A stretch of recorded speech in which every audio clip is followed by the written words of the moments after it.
Top quality और consistent performance के लिए सिर्फ सिल्वर पंप नाम याद रखना। है प्रचंड बोल मस्तकों के झुंड, आज जंग की घड़ी की तुम हार दो। आन बान शान या की जान का हो दान, आज एक धनुष के बाण पे उतार दो। आरंभ है प्रचंड।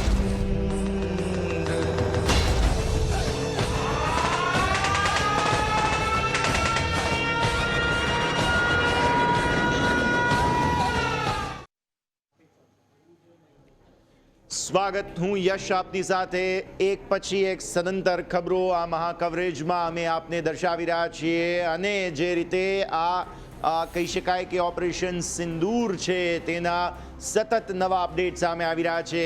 અત્યાર સુધીના મહત્વપૂર્ણ અપડેટ પ્રમાણે જે 5 આતંકીઓ છે તે 5 આતંકીઓના નામ, તેમની ઓળખ જે સામે આવી છે તેના પર હવે આપણે નજર કરીશું અને આપને એક આતંકીની ઓળખ કરાવીશું। એ આતંકીની ઓળખથી એ સાબિત થશે કે જે પ્રકારે આ આતંકીઓ ભારતમાં આતંક ફેલાવવાનો પ્રયત્ન કરતા હતા, અત્યારની સ્થિતિ પ્રમાણે પાકિસ્તાનમાં જે આતંકીઓ છે તેમના ઘરે કેવો આતંક છે।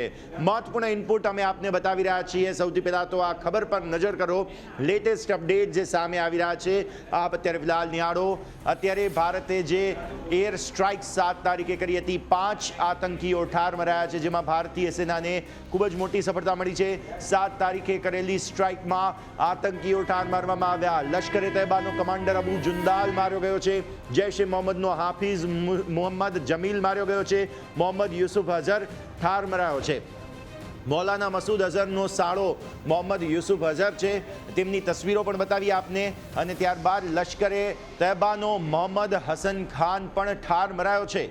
તો ભારતે જે એર સ્ટ્રાઇક કરી હતી, 5 જેટલા આતંકવાદીઓ અત્યારે ફિલહાલ ઠાર મરાયા છે, જેનું લેટેસ્ટ અપડેટ અમે આપને જણાવી રહ્યા છીએ, તસવીરો બતાવી રહ્યા છીએ અને હજુ બહુ નજીકથી એમને ઓળખ તમને કરાવીશું, કારણ કે આતંકીઓનો ચહેરો સમજવો જાણવો જરૂરી છે અને તેમને શા માટે ઠાર મરાયા તે પણ જાણવું સમજવું જરૂરી છે। તો આ બધા જ મુદ્દે આપણે અપડેટ જે છે તે અત્યારે ફિલહાલ મેળવવા જઈ રહ્યા છીએ। લેટેસ્ટ અપડેટ પ્રમાણે જે એર સ્ટ્રાઇક ભારતે કરી હતી તેમાં આ 5, માત્ર હજુ તો 5 જ નામ સામે આવ્યા છે। વિચાર કરો, આ આતંકીઓનો ખાત્મો કેટલી સરળતાથી ભારતે બોલાવ્યો, તેના માટેની મહેનત કેટલી હતી, કારણ કે આપણા રો તરફથી જે આપણને જે માહિતી મળી, આપણા ગુપ્તચર વિભાગ તરફથી જે માહિતી મળી, તપાસ કરવામાં આવી અને પછી 100% એક્યુરેસી સાથે આ જે છે તે આતંકીઓનો ખાત્મો બોલાવવામાં આવ્યો। તસવીરો આપ નિહાળી રહ્યા છો ટીવી સ્ક્રીન પર અત્યારે, અને તસવીરોમાં આપ નિહાળી રહ્યા છો બધા જ અપડેટ જે છે તે અહીંયાથી ખાસ જોવા મળી રહ્યા છે। તો 5 આતંકીઓ છે, તે 5 આતંકીઓ જે છે તેમની અપડેટ, તેમની તસવીરો જે છે તે અહીંયાથી ફિલહાલ સામે આવી રહી છે। હવે જે એનિમેશનના માધ્યમથી આ જે 2 આતંકવાદી સંગઠન અને એમના 5 આતંકવાદીઓને ઠાર કરવામાં આવ્યા અને આ 2 તસવીર, આ 2 આતંકના આકા અને એમને જે પ્રોત્સાહન આપનારા હતા, એક હાફિઝ સઈદનું ગેંગ અને બીજી મૌલાના મસૂદ અઝહર અને એના 2 આતંકવાદી, અને આ એ ચહેરાઓ છે, આ એ આતંકવાદીઓના ચહેરાઓ છે જે એમના આકા જે કહેતા એ પ્રમાણે કામ કરતા હતા અને તેમની આ ભૂમિકા બંને એટલે કે જૈશ એ મોહમ્મદ અને લશ્કરે તૈયબાના આતંકવાદી સંગઠન સાથે સંકળાયેલા આ આતંકવાદીઓને ઠાર કરવામાં આવ્યા અને એવા 5 આતંકવાદીઓ હતા જેમનો ખાત્મો બોલાવવામાં આવ્યો। અને એની અંદર તમે જુઓ કે જે કંધાર હાઈજેક 1999ની અંદર જે પ્લેન હાઈજેકની આખી ઘટના હતી અને એની અંદર જે મોસ્ટ વોન્ટેડ આતંકવાદી હતો તેનું પણ બોર્ડ ભારતીય સેનાએ પૂરું કર્યું અને એ વોન્ટેડ આતંકવાદીને ઠાર કરવામાં આવ્યો। એટલે કે તમે સમજવાનો એ પ્રયત્ન કરીએ કે સૌથી મોટા 2 મોટા આતંકવાદી સંગઠન અને એની અંદર આ જે આતંકવાદી સંગઠન સાથે સંકળાયેલા એટલે કે હાફિઝ સઈદ એ એનો આકા છે અને સાથે આ તરફ મોહમ્મદ જે આપણે મસૂદ અઝહરની વાત કરી રહ્યા છે એ તેનો આતંકવાદીનો એક આકા છે અને આ એ આખું પ્રોત્સાહન સાથે આખી એક સિસ્ટમેટિક વેમાં એ તમામ લોકો કામ કરતા હતા અને આતંકવાદીઓના બહેચેરા, આ આતંકવાદીઓની તસવીર અને આ બીજા 3 તસવીરો અમે થોડી વારમાં આપને બતાવીશું અને એ સમજાવીશું કે કેવી રીતે ભારતીય સેનાએ જ્યારે 7મી તારીખે સ્ટ્રાઇક કરી, એર સ્ટ્રાઇકની અંદર કેવી રીતે આતંકવાદીઓના અડ્ડાઓનો ખાત્મો બોલાવવામાં આવ્યો અને આ એ ચહેરાઓ છે જેમણે આખા ઓપરેશનની અંદર જે ભારતીય સેનાને સફળતા મળી એની અંદર આ સૌથી મોટી ભૂમિકા આ એ ચહેરાઓની છે. આ બે ચહેરાઓ કોણ છે તેના વિશે પણ વાત કરું, તમને ઇન્ટરેક્ટિવ હોલમાં લઈ જાઉં અને એ સમજાવવાનો પ્રયત્ન કરું કે આખરે જે ઓપરેશન પાર પાડવામાં આવ્યું 7મી તારીખની અંદર, 7મી તારીખે જે ઓપરેશન પાર પાડવામાં આવ્યું ને જે આતંકવાદીઓને ઠાર કરવામાં આવ્યા, એ આતંકવાદીઓમાં આ બે આતંકવાદીઓ પણ હતા અને એમની સાથે સાથે ટોટલ 5 આતંકવાદીઓને ઠાર કરવામાં આવ્યા. એ 5 આતંકવાદીઓના નામ સૌથી પહેલા આપણે બતાવી દઉં. પહેલું નામ હતું મુદસ્સર, આ જે ખાદિન ખાન, અને એની તસવીર આપણે થોડી વારમાં તમને બતાવીશું અને આ સાથે એ પણ સમજવાનો પ્રયત્ન કરીશું કે તેમની ભૂમિકા કયા પ્રકારની હતી. અને આ એ ચહેરાઓ છે, આ એ આતંકવાદી કે જેને ઠાર કરવામાં પહેલી મોટી સફળતા મળી, લશ્કરે તૈયબાનો આતંકવાદી હતો. બીજો એ આતંકવાદી કે જેને તેનું કનેક્શન જૈશે મોહમ્મદ સાથેનું હતું, તેને પણ ઠાર કરવામાં આવ્યો અને એ મૌલાના મસૂદ અઝહરનો સાળો હતો, એને પણ ઠાર કરવામાં આવ્યો. અને ત્રીજી તસવીર, આ ત્રીજું નામ મોહમ્મદ યુસુફ અઝહર, એમના તસવીરો પર તમને લઈ જઈશ અને સમજાવીશ કે તેમની ભૂમિકા કયા પ્રકારની હતી અને એના પર થોડા આગળ વધીએ. અને બીજા બે આતંકવાદી ખાલિદ અબુ અક્સાના, એ પણ એક આતંકવાદી સંગઠન, લશ્કરે તૈયબાનો આતંકવાદી, 2 લશ્કરે તૈયબાના, 3 છે જૈશ એ મોહમ્મદના. અને આ ખાલિદ પણ, એને પણ ઠાર કરવામાં આવ્યો 7મી તારીખે જ્યારે ઓપરેશન કરવામાં આવ્યું. અને પાંચમું નામ મોહમ્મદ હસન ખાન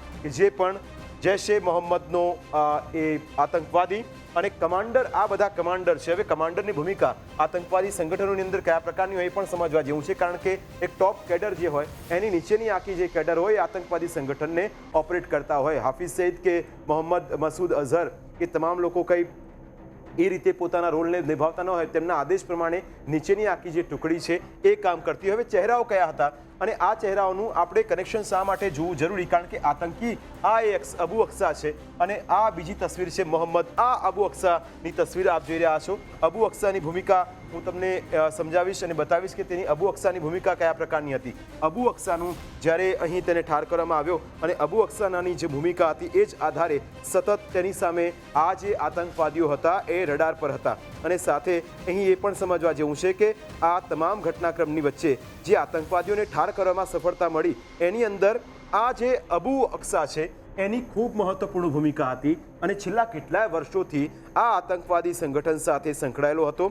અને અબુ અક્સાની ભૂમિકા એ હતી કે તે સતત આ જ પ્રકારના જેટલા જમ્મુ અને કાશ્મીરની અંદર જેટલા પણ આતંકવાદી હુમલાઓ થતા હતા તેની અંદર આ તેની ભૂમિકા રહેતી હતી. અને ખાલિદ ઉર્ફે અબુ અક્સા લશ્કરે તૈયબાનો આ આતંકવાદી છે, LT એટલે કે લશ્કરે તૈયબાનો આ આતંકવાદી. અને તેની ભૂમિકા શું હતી? તેની ભૂમિકા હતી જમ્મુ કાશ્મીરની અંદર અનેક આતંકવાદી જેટલા પણ હુમલાઓ થયા એટલે કે હાફિઝની નીચે એટલે કે તેનો કમાન્ડર હતો આ અબુ અક્સા. અને અબુ અક્સા એ નેજા હેઠળ જેટલા પણ જમ્મુ અને કાશ્મીરની અંદર જેટલા આતંકવાદી હુમલા થયા એને લીડ આ અબુ અક્સા કરતો હતો. ને અબુ અક્સાની આ જ પ્રોફાઇલ તમે થોડી વારમાં પ્રોફાઇલ પણ તમને બતાવીશ. પણ એની ભૂમિકા શું હતી? અફઘાનિસ્તાનના શસ્ત્રો એટલે કે અફઘાનિસ્તાન સાથેથી જે શસ્ત્રો દાણચોરીમાં તેને સંડોવાયેલો હતો, એટલે જે હથિયારો લાવવાની ભૂમિકા આ અબુ અક્સાની હતી. અને અબુ અક્સા હાફિઝ સઈદને કહેતો કે મેં જે તમે મને કામ સોંપ્યું હતું એ કામ મેં પૂરું કરી દીધું છે અને એ જ આધારે એ કામ કરતો હતો. અને આ અબુ અક્સાનો આ ચહેરો અને અબુ અક્સાનું સંગઠન લશ્કરે તૈયબા, હાફિઝનું માણસ અને હાફિઝ જે પ્રમાણે તેને કહે એ પ્રમાણે આ અબુ અક્સા કરતો હતો. અબુની નીચે પણ આખી ગેંગ હતી અને જે 1 2 3 4 5 આ આખી કેડરની સાથે સાથે એની નીચે એક આખી કોર કમાન્ડોની ટીમ હોય અને એ આખું ઓપરેશનને અંજામ આપે. અને આ રીતે આતંકવાદી આ સંગઠનો અલગ અલગ કાશ્મીરની અંદર પોતાના ઓપરેશનને પાર પાડતા હતા. કાશ્મીરની અંદર, જમ્મુની અંદર અને આ સાથે બીજા કેટલા ઠેકાણાઓ જેને ક્રોસ બોર્ડર કરીને આતંકવાદની આપણે જે વાત કરી રહ્યા છે એ જગ્યાએ આતંકવાદી સંગઠનો આ રીતે સક્રિય થતા હતા. અને અબુ અક્સા છે એ જ્યારે ફૈઝલાબાદમાં એના કમિશનર ત્યાં પહોંચ્યા હતા, વિચાર કરો કે આતંકવાદીને ઠાર મારવામાં આવે, ભારતીય સેના આ આતંકવાદીનો ખાત્મો બોલાવે અને પછી એને ઠાર મારવામાં આવે. અને આ અબુ અક્સાની જ્યારે જનાજો નીકળે એની અંદર ફૈઝલાબાદના કમિશનર પહોંચે અને શ્રદ્ધાંજલિ યશ પાઠવે અને કહે કે આમાં તમે સતત આ રીતે તેને પ્રોત્સાહન આપતા હોય ત્યારે સ્વાભાવિક છે કે એ પણ એક મહત્વપૂર્ણ બાબત બની જાય. ડેપ્યુટી કમિશનરે પણ આના ફૈઝલાબાદની જ્યારે તેનું અંતિમ સંસ્કાર હતા એની અંદર હાજરી આપી હતી. પણ હવે આ નામ ખૂબ મહત્વપૂર્ણ. આનું નામ છે મોહમ્મદ યુસુફ અઝહર, જે આપણે વાત કરી રહ્યા હતા. એની ભૂમિકા કયા પ્રકારની હતી?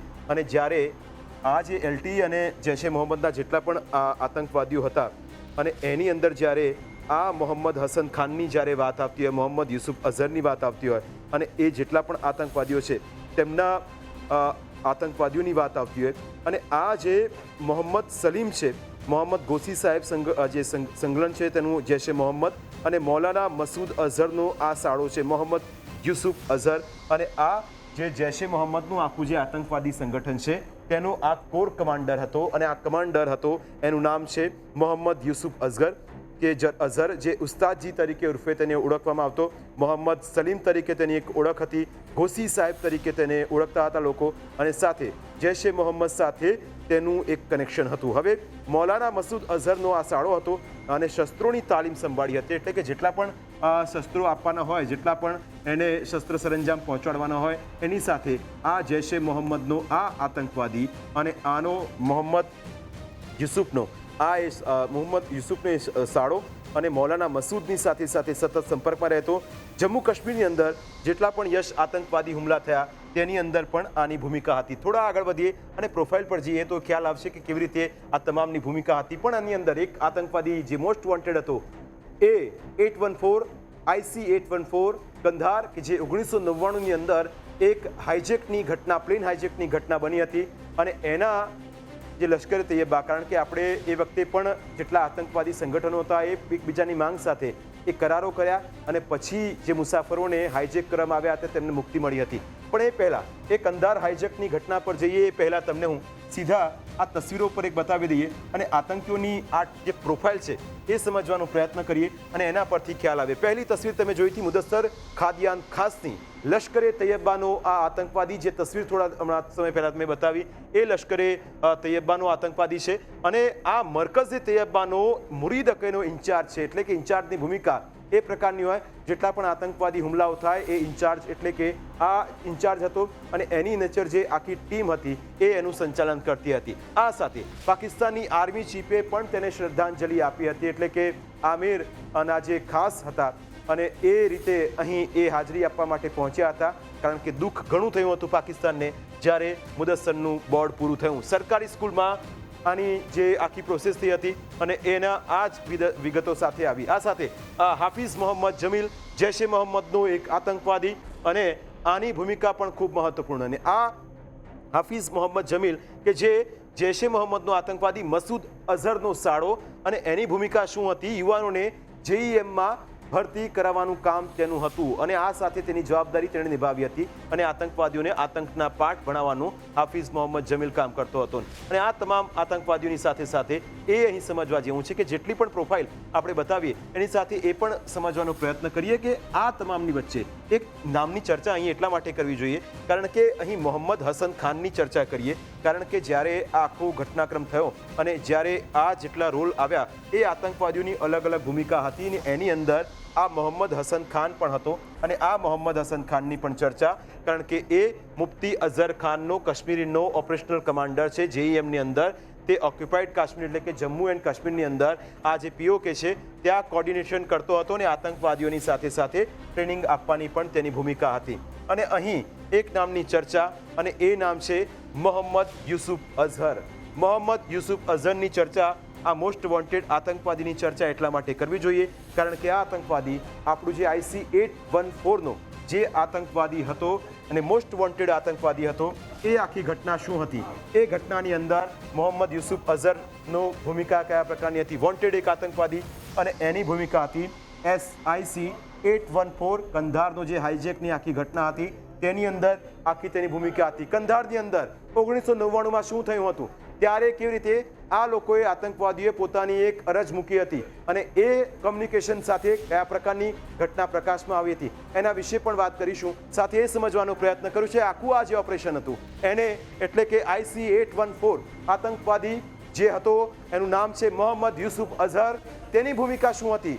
શા માટે એ વોન્ટેડ જેવી ઘટના પ્રકાશમાં આવી અને એને વોન્ટેડ જાહેર કરવામાં આવ્યો? હવે એની પ્રોફાઇલ, એ 1999ની ઘટના, એ દિવસે કંધારમાં શું થયું હતું, આતંકવાદીઓએ ભારત સરકાર પાસે કઈ કઈ માંગ કરી હતી, એ જોઈએ અમારા વિશેષ અહેવાલમાં.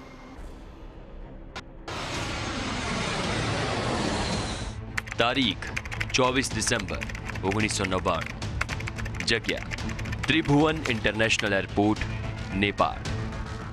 IC814 નામના વિમાનમાં કાઠમંડુથી દિલ્હી માટે ઉડાન ભરવા 176 યાત્રીઓ તૈયાર હતા. બધું જ સામાન્ય હતું. વિમાને ઉડાન ભરી અને IC-814 જેવું નેપાળને પાછળ છોડીને ભારતીય સીમામાં આવ્યું કે હાઈજેકર્સ બંદૂક તાણીને ઊભા રહી ગયા. હવે આખું વિમાન તેમના કબજામાં હતું. પ્લેનમાં સવાર તમામ મુસાફરો ડરી ગયા. જીવ હવામાં લટકી રહ્યો હતો. બીજી બાજુ હાઈજેકર્સ પોતાની યોજનાને અંજામ આપવા માટે એક પછી એક એક્શન લેવાનું શરૂ કરી દે છે. અહીંથી શરૂ થાય છે કંદહાર હાઈજેકની કહાની.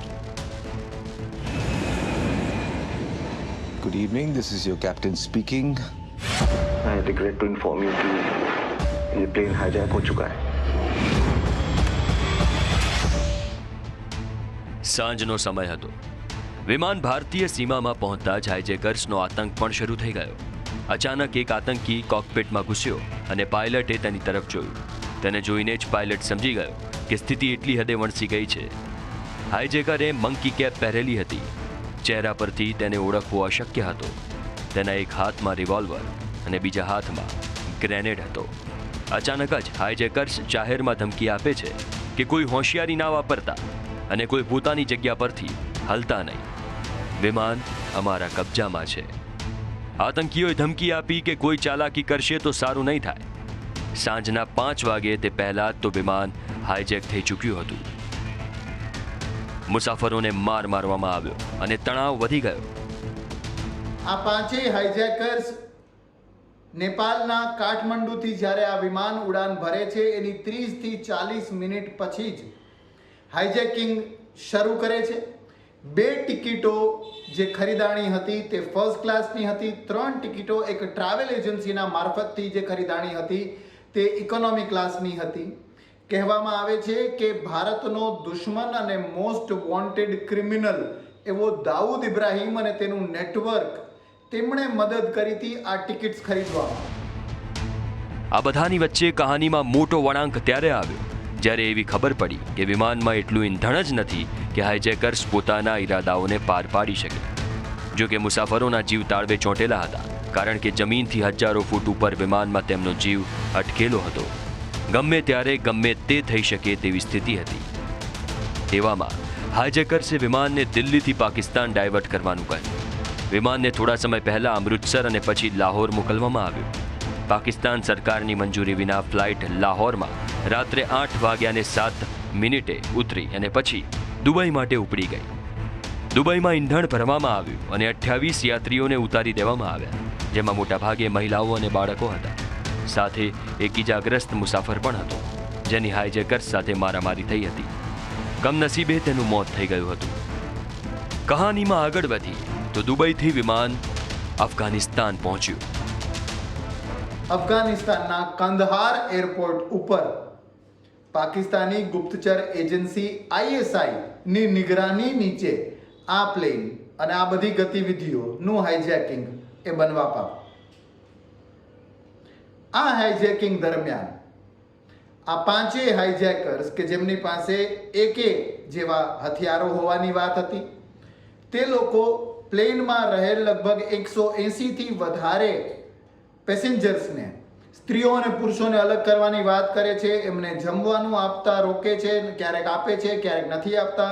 તેમના પર ફિઝિકલ યાતનાઓ વરસાવે છે. તેમને કોઈ પણ વ્યક્તિ કંઈક આડાઅવડું કરશે તો આખા પ્લેનને ઉડાવી દેવાની ધમકી આપે છે. એક તરફ મુસાફરો ડરેલા હતા, બીજી તરફ ભારત સરકાર પણ ચિંતિત હતી, કારણ કે વિમાન અફઘાનિસ્તાન પહોંચતા જ આતંકીઓએ પોતાની માંગણીઓ શરૂ કરી દીધી. પહેલી માંગણી એ હતી કે ભારતીય જેલોમાંથી તમામ આતંકીઓને છોડી મૂકવામાં આવે. બીજી માંગણી એ હતી કે $200 મિલિયન અમેરિકી ખંડણી આપવામાં આવે. આતંકીઓની આ માંગણી પર થોડા દિવસો સુધી આતંકીઓ અને ભારત સરકાર વચ્ચે વાતચીત ચાલતી રહી. 31 ડિસેમ્બર સુધી વિમાન અફઘાનિસ્તાનના કંદહાર એરપોર્ટ પર રહ્યું. ત્યારબાદ હાઈજેકર્સની તમામ માંગણીઓ માનવામાં આવી, પણ યાત્રીઓને સુરક્ષિત સોંપવાના બદલામાં ભારતીય જેલમાંથી 3 આતંકીઓને છોડવાનો નિર્ણય લેવો પડ્યો. તે સમયે કેન્દ્રમાં અટલજીની સરકાર હતી. સરકારના નિર્ણયની આલોચના પણ થઈ, પણ યાત્રીઓને સુરક્ષિત પાછા લાવવાની કામગીરી પૂરજોશમાં ચાલતી રહી. વાજપેયી સરકારમાં મંત્રી જસવંતસિંહે 3 આતંકીઓને લઈને કંદહાર પહોંચ્યા. આ 3 આતંકીઓમાં મુશ્તાક અહેમદ, અહમદ ઉમર સઈદ શેખ અને મૌલાના મસૂદ અઝહર શામેલ હતો. આ ત્રણેય આતંકીઓ જ્યારે ભારતીય જેલમાં કેદ હતા, નાના મોટા એમના ગુનાઓ, નાના મોટા ટેરર એક્ટિવિટીઝમાં ભારતીય સુરક્ષા એજન્સીઝે તેમને પકડી પાડ્યા હતા. પણ ક્યાંક ને ક્યાંક આ લોકો જાણતા હતા આમના ખૂંખાર ઈરાદાઓને, અને એટલે જ એમને ભારતીય કેદમાંથી મુક્ત કરાવીને વધારે મોટા વ્યાપક અને વૈશ્વિક ફલક ઉપર ટેરર ફેલાવવાના બદ ઇરાદા સાથે આ હાઇજેકિંગ થયું હતું. આખરે સરકાર અને હાઇજેકર્સની સમજૂતી બાદ 8 દિવસ સુધી અપહરણકારોના સકંજામાં રહેલા મુસાફરો મુક્ત કરાયા. 31 ડિસેમ્બર 1999ની એ રાત હતી જ્યારે વિશેષ વિમાન દ્વારા મુસાફરોને દેશમાં પરત લાવવામાં આવ્યા, જેમાં મોટાભાગના ભારતીય હતા અને કેટલાક વિદેશી મુસાફરો પણ હતા. આપણે એક એવી ડીલ નો હાંસલ કરી શક્યા કે જેના મારફતે આપણે આ આતંકીઓને મુક્ત કર્યા વગર આપણા આ પ્લેન અને તેમાં રહેલ પેસેન્જરો અને આપણા ભારતીય ક્રૂને મુક્ત કરાવી શકીએ.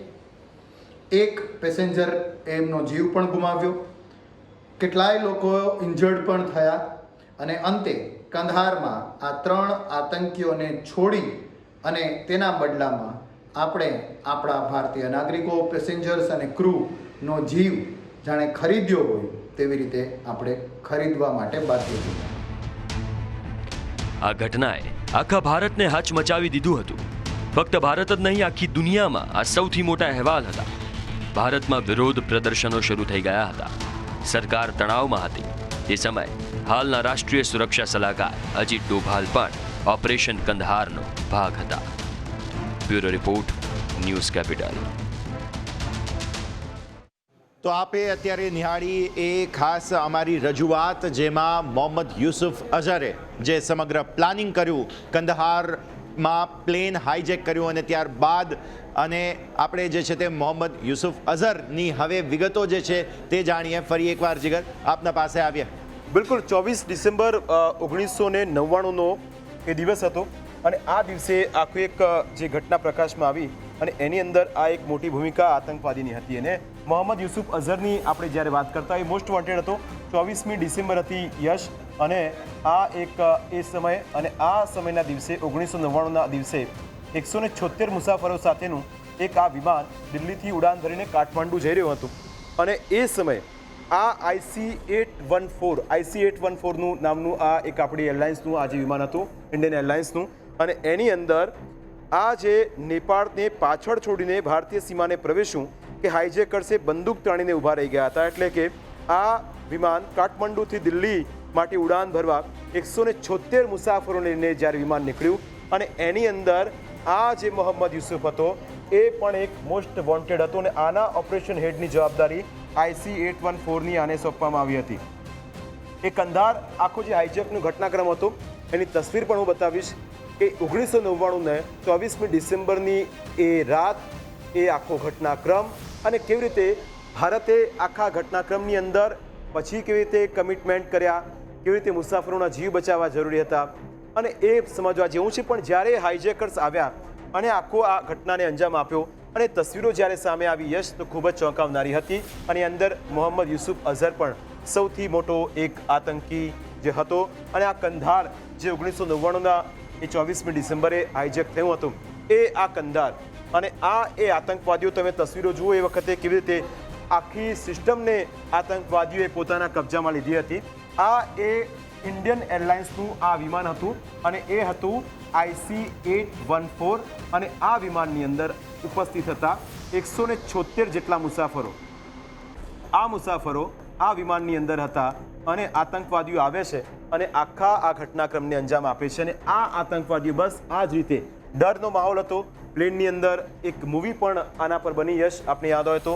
અને આખા કંધાર જે આખો કાંડ હતો એની અંદર આ જે આતંકવાદીની તસવીર અમે બતાવી મોહમ્મદ અઝહરની, એની ભૂમિકા ખૂબ મહત્વની હતી. બીજી તસવીર જુઓ, જ્યારે પ્લેન હાઇજેક થઈને એ જગ્યાએ તેમણે રાખ્યું કારણ કે પેટ્રોલ પતી ગયું હતું અને એ ઈંધણ પતવાની સાથે સાથે અહીં આતંકવાદીઓએ પછી જ્યારે ઈંધણ પત્યું ત્યારે પણ ફોન કરીને આ ટુકડે ટેન્કો આવી અને પછી એની અંદર જ્યારે ઈંધણ ભરવામાં આવ્યું ત્યાં સુધી આ તમામ આતંકવાદીઓ આ જ રીતે પોતાના લશ્કરના આદેશ સાથે, પોતાના આતંકવાદી સંગઠનની સાથે આ એ ચહેરાઓ હતા, એ ઉજવણી મનાવતા હતા. અને આ વિમાનની અંદર ઇન્ડિયન એરલાઇન્સના આ વિમાનની અંદર IC814ની અંદર 176 મુસાફરોના જીવ તાળવે ચોંટેલા હતા, કારણ કે તેમને ખ્યાલ નહોતું. આની અંદર બાળકો હતા, કોઈ પેશન્ટ હતા, કોઈ મહિલાઓ હતી, કેટલાય વૃદ્ધો હતા અને એમનો જીવ તાળવે ચોંટેલો હતો, કારણ કે આ આતંકવાદીઓએ આખા વિમાનને હાઇજેક કરીને તમામ મુસાફરો હતા તેમના જીવને અદ્ધર કર્યા હતા. અને આતંકવાદીઓ અહીં આતંકવાદીઓ મજા લઈ રહ્યા હતા. પણ સાથે સાથે બીજી તસવીર એક બતાવું. જ્યારે આ પ્રકારની સ્થિતિ, આ એરલાઇન્સ જ્યારે ઇન્ડિયન એરલાઇન્સની આ વિમાનને હાઇજેક કરવામાં આવ્યું અને એ વિમાનની અંદર આ રીતે વારે વારે તેમને અલગ અલગ સ્ટોપ કરવામાં આવ્યા અને જ્યારે હાઇજેક કરવામાં આવ્યું અને એ તારીખ લઈને ત્યાર પછી જેટલો પોલિટિકલ હેપનિંગ સર્જાયો સતત સંપર્કમાં અને એ આતંકનો આકા છોડાવો અને સામે ડીલ કરવામાં આવી કે મુસાફરોને તમે મૂકીશું પણ તમે અમારા આતંકના આકાને છોડો, અને આખી એક ડીલ થઈ અને એની અંદર IC814ની અંદર જે 176 મુસાફરો હતા એમનો જીવ બચ્યો. પણ આ આતંકવાદીઓ પોતાના મનસૂબાને પાર પાડવામાં એ વખતે સફળ રહ્યા અને આજે એનું પરિણામ યશ એ છે કે હજુ પણ આતંકવાદ સામેની લડાઈ આપણી યથાવત છે. અને હજી આ એ તમામ તસવીરો, આ એ દ્રશ્યો એ ફરી એક વખત એટલા માટે યાદ કરવા પડે કારણ કે આજે જ્યારે 7મી તારીખે ભારતીય સેનાએ એક મોટું ઓપરેશન પહલગામ અને આસપાસમાં જ્યારે આતંકવાદી હુમલો થયો અને એ આતંકવાદી હુમલાઓની અંદર જ્યારે આતંકવાદીઓને ઠાર કરવામાં આવ્યા અને એની અંદર આ જે મોહમ્મદ યુસુફ અઝહર છે એ માસ્ટર માઇન્ડ હતો અને એનું બોર્ડ પણ ભારતીય સેનાએ જ્યારે પૂરું કર્યું હોય ત્યારે 1999ની એ ઘટના તમને યાદ હોય કે 1999ની અંદર જ કારગિલ માટે ભારતીય સેના પણ એક સંઘર્ષ કરી રહી હતી. કારગિલના આખા એ સમયમાં પાકિસ્તાન સામે પણ આપણું ઘર્ષણ હતું. એ વખતે પણ ફેસ ટુ ફેસ હતું. આ વખતે પણ ફરી વખત સ્થિતિ એ પ્રકારની ઊભી થઈ છે. પણ સૌથી સારી વાત કે આખા ઓપરેશનની અંદર સફળતા એ મળી કે હવે આ જે 7મી તારીખના ઓપરેશનની અંદર 5 એવા આતંકવાદી હતા જેમને ઠાર કરવામાં આવ્યા અને સેનાનું આ ઓપરેશન ચાલુ છે. હજુ 9 ઠેકાણાઓને ધ્વસ્ત કર્યા છે, 12 હજુ બાકી છે. અને આ જ તસવીરની અંદર તમે એ આતંકના ચહેરાઓને જોઈ રહ્યા છો. આ એ કમાન્ડર છે, આ એ ઇનપુટના આધારે કામ કરનારા આતંકવાદીઓ છે કે જેમના આકાઓ કોઈનો હાફિઝ આકા છે, કોઈ હાફિઝ સઈદ છે તો કોઈ મોહમ્મદ મસૂદ અઝહર. અને આ જ આતંકવાદી સંગઠનો આ રીતે સક્રિય થઈને આ રીતે કામ કરતા હોય છે. પણ ભારતીય સેનાએ એ કયા 9 ઠેકાણાઓ પર ટાર્ગેટ કર્યા અને એની અંદર આ આતંકવાદીઓનો ખાત્મો બોલાવવામાં આવ્યો એ એનિમેશન પણ પ્લે કરીએ જેથી ખ્યાલ આવે કે ભારતીય સેનાએ 7મી તારીખે જે 9 ઠેકાણાઓને ટાર્ગેટ કર્યા એમાં મુરુદેકે પણ હતું અને સાથે સાથે જે કમાન્ડર હતા આતંકવાદીઓના એ તમામને જ્યારે ખાત્મો કરવામાં આવ્યો અને આ એ 9 લોકેશન, આ એ 9 જગ્યા કે જ્યાં આતંકવાદીઓ છુપાઈને બેઠા હતા, લપાઈને બેઠા હતા અને ત્યાં જ ભારતીય સેનાએ એવો આકાશી હુમલો કર્યો કે તમામ લોકો નેસ્ત નાબૂદ થઈ ગયા. અને આ તમામ ઘટનાક્રમ વચ્ચે પ્રધાનમંત્રી નરેન્દ્ર મોદીની ખૂબ મહત્વપૂર્ણ બેઠક અને એની અંદર ત્રણેય સેનાના પ્રમુખ હાજર છે. આ સેનાના પ્રમુખની સાથે CDS છે, NSA અજીત ડોભાલ અને રક્ષા મંત્રી રાજનાથસિંહ સાથેની ખૂબ મહત્વપૂર્ણ બેઠક મળી. એ બ્રેકિંગ પોઈન્ટ સ્ક્રીન પર લઈએ અને સાથે એ સમજવાનો પ્રયત્ન કરીએ અને સાથે ફોન લાઈન પર રક્ષા વિશેષજ્ઞને પણ જોડીએ. તેમની સાથે વાતચીત કરીશું કે જે 5 આતંકવાદીઓને ઠાર કરવામાં આવ્યા એ આતંકવાદીઓને ઠાર કરવાની સાથે સાથે કમર અહીં આતંકવાદીઓની તૂટી ગઈ છે, ઈરાદાઓ અહીં આતંકવાદીઓના ધ્વસ્ત થયા છે અને આ બધું થઈ રહ્યું છે ભારતીય સેનાના એ સાહસ અને શૌર્યના કારણે કે જેણે આતંકવાદીઓના અડ્ડાઓને યશ ધ્વસ્ત કરી નાખ્યા છે. તો આજની આ બેઠક અને બેઠક બાદ જે ચર્ચા થઈ છે તેનાથી આગળની રૂપરેખા, રણનીતિ જે છે તે ભારતની નક્કી કરવામાં આવી હશે. કારણ કે આ બેઠક જેને કહેવામાં આવે જ્યારે ત્રણેય સેનાના વડા ત્યાં ઉપસ્થિત હોય અને તેઓએ પોતાનું રિપોર્ટિંગ આપ્યું હોય, તેમની પોઝિશનિંગ જે છે તે પ્રધાનમંત્રીની સાથે જે છે તે રજૂ કરી હોય. NSA અજીત ડોભાલ ત્યાં ઉપસ્થિત હતા જેઓ સમગ્ર પાકિસ્તાન સાથેની રણનીતિ જે હોય છે તેને ખૂબ જ નજીકથી તેઓ જે છે તે જાણે છે અને એટલા માટે તેમણે ત્યાં પોતાની જે છે તે મહત્વપૂર્ણ ઇનપુટ્સ જે છે તે પણ સાથે આપ્યા હતા. અને સાથે CDS પણ ઉપસ્થિત હતા અને રક્ષામંત્રી રાજનાથસિંહ પણ ઉપસ્થિત હતા. કારણ એ છે કારણ કે ભારતની રક્ષાની વાત જે છે તે અત્યારે ફિલહાલ જોવા મળે છે અને આટલો મોટો બદલો પણ આપણે ભારતે આજે જે છે તે માહિતી આવી કે લઈ લીધો છે. આતંકવાદીઓનું એનિમેશન આપણે જોતા હતા એ આતંકવાદીઓને આમ લાગતું હોય કે 5 આતંકવાદીઓને ઠાર કરવામાં આવ્યા પણ આ આતંકવાદીઓ એ હતા જે હાફિઝ સઈદનો કોઈ રાઈટ હેન્ડ હતું, કોઈ મોહમ્મદ મસૂદ અઝહરનું રાઈટ હેન્ડ હતું, કોઈ લેફ્ટ હેન્ડ હતું. આ એ આતંકવાદીઓનું એનિમેશન પ્લે કરીએ જેથી એ સમજાવીએ કે જે બે આતંકવાદીઓના ચહેરાઓ આપણે જોયા એની અંદર એક IC-814 કે જે કંધાર આખી ઘટના બની અને જે વિમાન હાઇજેકની ઘટના હતી એની અંદર એક ચહેરો એ છે જેની ભૂમિકા ખૂબ મહત્વપૂર્ણ, મોહમ્મદ યુસુફ અઝહર, અને એ મોસ્ટ વોન્ટેડ આતંકવાદીને જ્યારે ભારતીય સેના ઠાર કરે ત્યારે ચોક્કસ આતંકવાદીઓના આકાઓની કમર તૂટી ગઈ હશે. કારણ કે જુઓ, મોહમ્મદ યુસુફ અઝહર, રક્ષા વિશેષજ્ઞ મનનભાઈ ભટ્ટ બિલકુલ પણ સર, જોડાયા. સ્વાગત છે આપનું. સૌથી સારા સમાચાર આપને આપી દઉં કે જે IC-814 કંધાર હાઇજેકની આખી આ ઘટના 24મી ડિસેમ્બરની એ તારીખ, 1999નું એ વર્ષ, અને એ વર્ષ દરમિયાન જ્યારે 176 મુસાફરોના જીવ તાળવે ચોંટ્યા હતા અને પછી એક એ પ્રકારની ગતિવિધિ થઈ અને આપણે આતંકવાદીને છોડવો પડ્યો. પણ એ પછી જે આતંકવાદી મોસ્ટ વોન્ટેડ હતો એ મોહમ્મદ યુસુફ અઝહર, અને એની સાથે લશ્કરે તૈયબાના 2 આતંકવાદી અને જૈશે મોહમ્મદના 3 આતંકવાદીઓને સર 7મી તારીખની જે સ્ટ્રાઇક હતી એની અંદર ઠાર કરવામાં આવ્યા છે. હું આપને કહીશ કે આ એક એ પ્રકારની સ્ટ્રાઇક હતી કે જેણે આ જે આકાઓ છે, મસૂદ અઝહર હોય કે પછી હાફિઝ સઈદ હોય, એની કમર તોડી નાખી છે સર ભારતીય સેનાએ. જી ચોક્કસ, મસૂદ અઝહરના ભાઈને મોહમ્મદ યુસુફ અઝહરને ભારતે જ્યારે ઠાર કર્યો છે અને આ વખતે ઓફિશિયલ કન્ફર્મેશન છે, એટલે ચોક્કસપણે ખરેખર આતંક વિરુદ્ધની જે લડાઈ છે ને એમાં ઘણી મોટી જીત મળી છે. એટલું ચોક્કસ છે કે અભી તો એ શરૂઆત છે, પછી એ મોહમ્મદ યુસુફ અઝહર હોય કે પછી મસૂદ અઝહર પોતે, કોઈ બચવાનું નથી. મસૂદના ભાઈને આપણે ખતમ કર્યો છે ને સાથે એના પરિવારના 10 જણાને. એટલે ભારતે જે આતંક વિરુદ્ધ સ્ટ્રાઇક કરી હતી એ સ્ટ્રાઇક બહુ પ્રિસાઇઝ હતી એમાં ભારતના ગુપ્તચર દળો એનો બહુ મોટો રોલ હતો, કેમ કે એ ટાર્ગેટમાં આતંકી મોજૂદ છે અને આ આટલો મોસ્ટ વોન્ટેડ આતંકીની ઉપસ્થિતિ છે એ જાણકારી આવ્યા પછી જ આ સ્ટ્રાઇક થઈ છે. એટલે ભારતની જે આ 9 સ્થળોને ટાર્ગેટ કરવાની ને આતંકીઓનો ખાત્મો કરવાની જે ભારતનો જે નિર્ણય હતો એ ખરેખર સાચો સાબિત થયો છે. આજે આટલા દિવસે આપણી પાસે કન્ફર્મ ન્યૂઝ આવ્યા છે, આપણા ગુપ્તચર દળો એ આ સમાચાર આપ્યા છે અને એમના ફ્યુનરલ્સના જે સમાચાર આવ્યા જેમાં પાકિસ્તાની સેના એના જે વિડીયોઝ આવ્યા એ વિડીયોઝ ખરેખર આપણા દર્શકોએ જોવા જોઈએ કે એક સ્ટેટ ફ્યુનરલ જેને કહેવાય ને, જ્યારે કોઈ સૈનિક, કોઈ સશસ્ત્ર બળનો માણસ જ્યારે બલિદાન થાય તો એને જે સ્ટેટ ફ્યુનરલ આપવામાં આવે, એને જે નેશનલ ફ્લેગ ઓઢાડવામાં આવે, એ ઓઢાડીને એને સૈન્ય બળો જ્યારે ફ્યુનરલ એટલે એનો જનાઝો, આ બધા જેને આપણે માર્યા મસૂદના ફેમિલીના લોકોને અને આતંકીઓને, એ 4 મેં જોયા કે 4 કાસ્કેટ હતા, 4 જનાજાઓને સૈન્ય ફ્યુનરલ એટલે સૈન્ય જનાજો કાઢવામાં આવ્યો છે મિલિટરી પેલાની સાથે. તો એ જોતા આપણને એટલું સ્પષ્ટ થાય કે પાકિસ્તાનનો જે સ્ટેટ ક્રાફ્ટ જેને કહેવાય, એનો રાજધર્મ જે છે ને પાકિસ્તાનનો, એ આતંક છે ને આતંકને બઢાવો આપવો છે. બાકી આતંકીઓને પાકિસ્તાન એક તરફ એમ કહે છે કે ના અમે આતંકથી પીડિત છીએ અને બીજી તરફ એનો વરવો ચહેરો, એનો સિક્કાની બીજી બાજુ અચાનક સામે આવી જાય છે કે એ જ આતંકીઓના જનાઝામાં પાકિસ્તાન એ જનાઝાને લીડ એક બહુ મોટા લશ્કરના કમાન્ડરે કર્યો અને બીજી તરફ એ જનાઝામાં પાકિસ્તાની લશ્કરી અધિકારીઓ એને એ જનાઝાને સેલ્યુટ આપી રહ્યા છે, એને નેશનલ ફ્લેગ ઓઢાડીને. એટલે નેશનલ ફ્લેગનું, પાકિસ્તાનના નેશનલ ફ્લેગનું ઓનર શું છે કે જે आतंकियों के जनाजे पे बिछने वाला ये इनका झंडा, इसकी औकात क्या रह गई और इनके देश की सही में उनकी इसकी वैल्यू क्या रह गई. બિલકુલ. તો એ બહુ મહત્વપૂર્ણ મુદ્દો હતો અને એટલા માટે જ આજે જે બદલો લીધો છે ને ભારતે, તે ખૂબ જ મહત્વપૂર્ણ હતો. ખૂબ ખૂબ આભાર મનનભાઈ, આપ ત્વરિત તમારા સાથે જોડાયા અને આ સમગ્ર ચર્ચામાં ભાગ લીધો. તો દર્શક મિત્રો, એક નાનકડા વિરામનો સમય અને વિરામ બાદ ફરી એકવાર આ જે 5 આતંકીઓનો બદલો જે ભારતે લીધો છે તેના પર વધુ નવા અપડેટ્સ પર નજર કરીશું.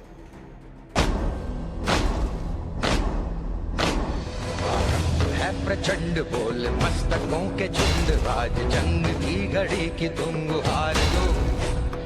आन बान शान या की जान का हो दान, आज एक धनुष के बाण पे उतार दो. आरंभ है प्रचंड